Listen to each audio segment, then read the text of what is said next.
Hey guys, and welcome to your daily tarot reading for Thursday, the 28th of May. Thanks for joining me for this reading today. It's really nice to be with you. I'm using the Tarot of the Celtic Fairies. I really like anything to do with fairies because I have so much earth in my chart. So I absolutely love anything to do with the earth elementals.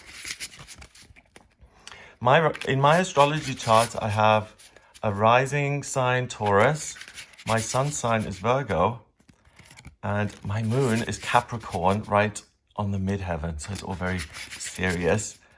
And that's why the earth elementals really speak to me. And in my readings, that's why I think I give good practical kind of concrete guidance. As in, I really see this happening in 2 months. Because I do have so much earth in my chart.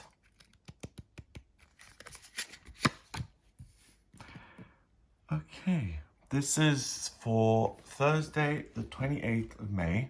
We have the Two of Swords. We have the Five of Stones, which is the Five of Pentacles. And then we have the Four of Cauldrons, which is the Four of Cups. Okay. So, the Two of Swords, we've got this woman holding a sword and we've got these two fairies flying off and they're on the path to the future, these yellow wings and being just covered in these little loincloths. They're both male from the looks of it, and it seems like control. It seems like making a decision, moving forward with it, and having a clear idea of what makes you happy. The Five of Stones is about being rejected by institutions and hardships. And here we have this beautiful woman pointing at her doppelganger, her fairy counterpart, who has run out of magic and who looks more like something out of that film, The Witches, it was written by Roald Dahl, you know, with Angelica Houston, with that horrendous witch makeup. She looks exactly like that. So the Five of Stones is being rejected and having a tough time. So I think what they're saying here is she uses magic to turn herself into that, and she's not got that power, so she feels kind of hard done by. Or it could be we've got this standing circle and we've got the high priestess here and she's saying, hey, you, we don't want you here anymore. Bye, leave. And that's tough as well. But we have you making a decision. So reading between the lines is probably because you're so headstrong and because you know what makes you happy and you understand what it is that you need to do, that you clash with other people. Because it's like, well, actually today I would much rather have a good time than listen to all this negativity in a way. And someone who wants to be miserable isn't going to like that. So I would say, don't try and adapt yourself to other people's wants and needs and desires from you. Instead, look at what you decide and which path you decide to take. Are you going to walk in the shade or are you going to walk in the sun? Are you going to go backwards? Are you going to climb the mountain? What gives you a sense of, oh yes, I'm excited, I'm moving forward, isn't this all beautiful? And I have the practical ability to make my dreams happen here. And regardless of other people rejecting me, the Four of Cauldrons is a fairy boy. Oh, I didn't mean to say that in that sense. A male fairy. Yeah, I'm a fairy boy. I get to say that, even as a Freudian slip or whatever. Okay, sorry guys. The Four of Cups, we've got a guy sitting there and he's being showered with fairy water magic and he's not aware of it. He doesn't appreciate all the good stuff that's coming his way. He's being showered by that. He's going to turn into a beautiful man. Same way she can turn into this gorgeous high priestess.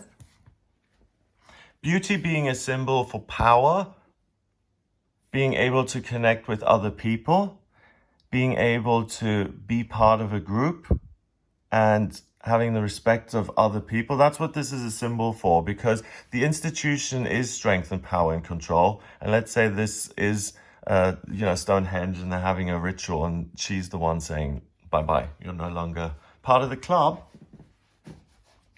then that's everything an institution gives you. Like if you've got tenure at a university, your employment, your income is set. The only thing you need to consider is your work.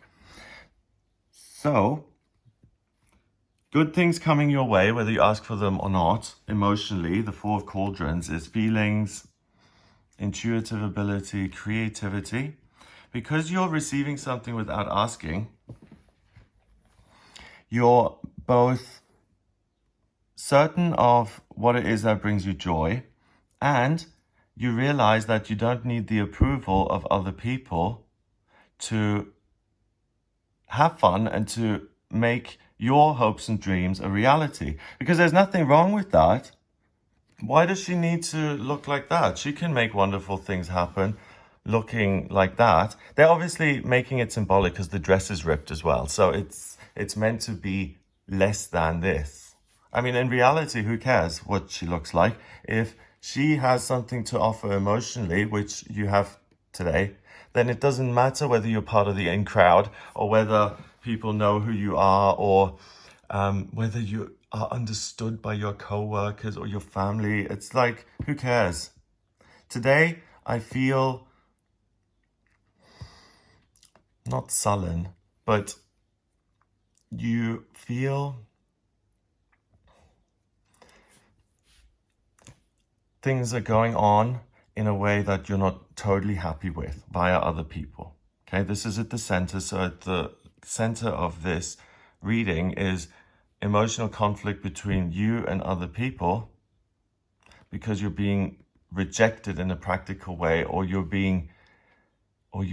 made to feel like you're not part of the club, or you're not good enough in some way. And on either side, you've got blessings. The blessing here is that the positive, joyous emotions are just being showered on you, so you can transform into this wonderful, carefree, gorgeous, powerful person. And you don't need to change anything about the way you look. What you've got is this amazing sword that shines. It's like a torch, and these two yellow winged fairies, they show you the way forward. It's like being guided. So go with your gut, go with your feelings, and go with the unconventional if that's what makes you happy. If the conventional is what makes you happy, then take that path, and you'll find it even easier to join some sort of group today. But if you really need to do things on your own, then luck is on your side, because you're being showered with emotional certainty. You've got the emotional guidance, and that is with you all day, and it leads you to a position of inclusion and including yourself. So let's say you're a hypnotherapist and you're part of the Hypnotherapy Association of Britain, and this new thing comes out where there's a new technique for, I don't know, counting people down to a delta theta brainwave state, and you don't agree with the new way of doing it, and you make a stink, and they say, well, actually, that's what we've decided to do, so take it or leave it. And you decide to leave it, and you say, well, I'm starting my own type of hypnotherapy because I don't think you have maintained your integrity. And that is really brave, because you've got to have conviction, and you've got to say, I am turning my back on all of you because I think that I can do things better. And that's very rare that people do that, because most people get their sense of validation and strength from other people saying, oh, well done, aren't you great? Most people don't say, okay, I don't care what other people are doing. I think for myself completely, and I'm in control of my life, and I'm responsible for my own happiness. I am blessed with the things that I have. Things could be so much worse for all of us right now. And today you're made aware of that. You can be in an attitude of gratitude, as they say, fundamentally. But some days you really become aware of how lucky you are to be in the body you're in, and to see the sunset you're seeing, and to be kissed on the cheek you've the way you've been kissed on the cheek, or to have the personal illumination that says, gallop towards becoming an artist. And that's highlighted today. And whether you're in the right headspace, whether you meditate or not, whether you are being of service, it doesn't matter. Whatever you're doing, you're going to look at yourself as an individual, separate of the pack, whether you are the head cheerleader or the head doctor at the hospital. You're going to see yourself for what you're worth and who you are, separately of an institution, a government, a governing body. Anything that tries to dictate your identity to you is going to be examined, and you're going to say, does this really make me happy, or can I do things in my own way? Because I have the emotional wherewithal and the presence of mind to say, hey, actually, I spend 70 hours a week doing this. Is this actually a job that makes me happy, or do I need to be doing something else? So good for you. Anyone who struggles with confidence, anyone who gets their confidence from other people, which it is an inside job in the sense that if you don't like yourself, the way I worked on it was by doing mirror work and affirmation. So I looked in the mirror, and even though I could barely look into it, I said, I love you. I love you. Thank you for taking such good care of me, despite yourself, despite me. Thank you. And that worked and helped. But it was also an outside job in the sense that I wanted to change my life to do things on a daily basis that I was proud of. And the more I did that and the more I do that, the better I feel about myself. And I think that's the way for most of us. I mean, if everyone hates you, it's much harder to be, I'm fabulous, and to hell with all these people, because we're taught to think, you fell out with 5 people. What's the common denominator? You. And usually, if you've fallen out with 22 people in the last 22 days, then, the likelihood is that it is you.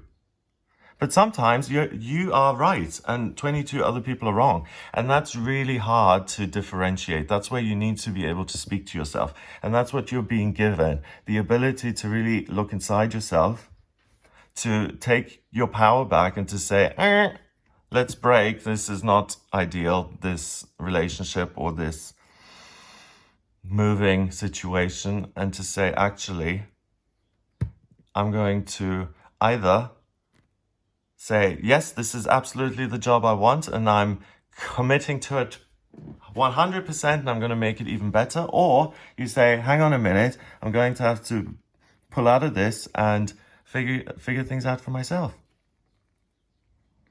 And that's a luxury. That's an amazing luxury, to be that conscious and to live in the present moment so much.